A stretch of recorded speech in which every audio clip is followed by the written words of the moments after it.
All right, welcome to this explainer. Today, we're taking a sledgehammer to a massive, deeply ingrained illusion. You know the one. We live in a world that relentlessly demands we optimize absolutely every single routine, plan every minute of our day, and eliminate all traces of uncertainty. We're sold this idea that if we just get the right calendar app or nail that perfect morning routine, we can engineer a life completely devoid of surprises. But here's the brutal truth. Our modern obsession with total control and predictability, it's actually making us incredibly brittle. Today, we're going to break down exactly why trying to rigidly script your life is literally the absolute best way to build a system designed to fail. I really want to challenge this illusion of control right out of the gate, because honestly, trying to stuff human consciousness into a neat, static, perfectly manageable little box is ultimately a cosmic joke. We aren't machines, right? We are biological, breathing organisms living in an infinitely complex universe. The philosopher Alan Watts knew this deeply. He understood that human nature is fundamentally fluid. Trying to aggressively micromanage every single outcome, it goes against our very biology. Watts knew that the harder you squeeze reality, trying to force it to comply with your master plan, the faster it slips right through your fingers. Think about the supreme frustration we all feel when things don't go according to plan. Your flight is delayed, a project derails, somebody flakes on you. We usually respond with instant anger or anxiety.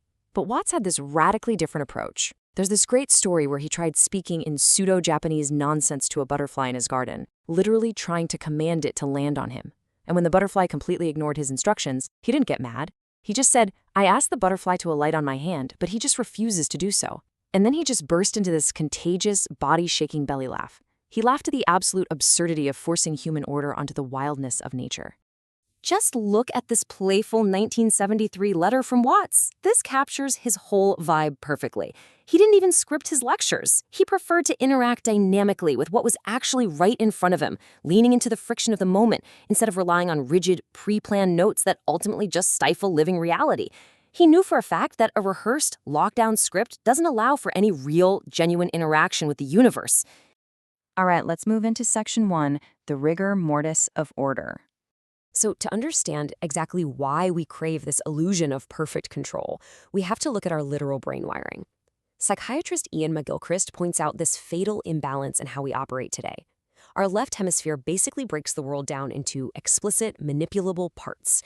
It's driven by this deep need for power, categorization, and control. It's meant to be the emissary, the servant that executes specific tasks. Meanwhile, the right hemisphere is designed to grasp the holistic, messy, flowing reality of life. It takes in the big picture, the context, the empathy. The right is meant to be the master. But right now, in our modern world, the servant is completely trying to run the show. You can think of reality kind of like a massive video game engine. We map this onto what I call the 0/1 framework. The 0 is the unrendered source code. It's pure potential, infinite possibility, the chaotic unknowing of what happens next. The 1, on the other hand, is the rendered asset. It's the concrete, manifested physical structure that you can actually touch and measure. Our left hemisphere, our internal control center, absolutely loves the 1. It desperately wants everything locked down into a rendered, static asset because, frankly, that feels safe. It wants to completely escape the vast, unpredictable darkness of the 0. But a massive problem happens when the left hemisphere completely usurps the system. McGilchrist uses this perfect metaphor. It acts like a competitive sorcerer's apprentice. The apprentice craves the power of the master, but completely lacks the master's wisdom. Because it literally can't handle nuance, context, or the messy flow of reality, it just creates rigid, bureaucratic rules. It prioritizes discrete metrics and categorical control. It essentially mistakes the map for the actual territory, creating a massive spreadsheet for a forest and actually thinking it understands the trees. And when we try to live entirely in the 1, seeking perfect static safety and eliminating all variance, we get what I call the rigor mortis of total order. A system, or human life, that has 0 internal flexibility becomes hyper-fragile. Think about a person who has their entire day meticulously scheduled down to the exact minute. They look incredibly strong and productive, right? Like a solid concrete block. Right up until they hit one unexpected red light or their Wi-Fi drops for 10 minutes and their entire day shatters completely. That is hyperfragility in action. Which brings us to section 2, the gift of noise. Now, Chaos, or the zero, isn't just destruction. In mythological terms, it's the trickster energy. We often view the trickster as a villain, but he really isn't. He's the guy who walks up and shakes the snow globe when the system gets too stagnant. This noise acts as a vital release valve. It disrupts those fossilized, hyper-ordered structures and forces us to wake up, adapt, and evolve. Without this noise, without the trickster randomly knocking over our carefully stacked blocks, our empathy and consciousness just stagnate and die. And hey, this isn't just some abstract philosophical idea. It is hard physics. Nobel-winning physicist Ilya Prigogine proved this with his theory of dissipative structures. To put it simply, if you pump a system with a ton of stress and energy, it eventually freaks out and hits a chaotic tipping point. But instead of just dying or exploding, if it has the right parameters, it levels up. It self-organizes into a much more highly adapted, complex state. Systems literally reach a higher order only by passing through instability. It is order because of chaos. This perfectly illustrates Ashby's law of requisite variety. For a system to survive, its internal flexibility, its internal variety and noise must match or exceed the volatility of the outside environment. Let's ground this for a second. Imagine living your entire life inside a totally sterile, perfectly clean plastic bubble. You have zero external noise, zero germs.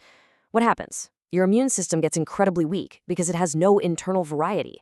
The second you step outside, the very first common cold germ you meet takes you out completely.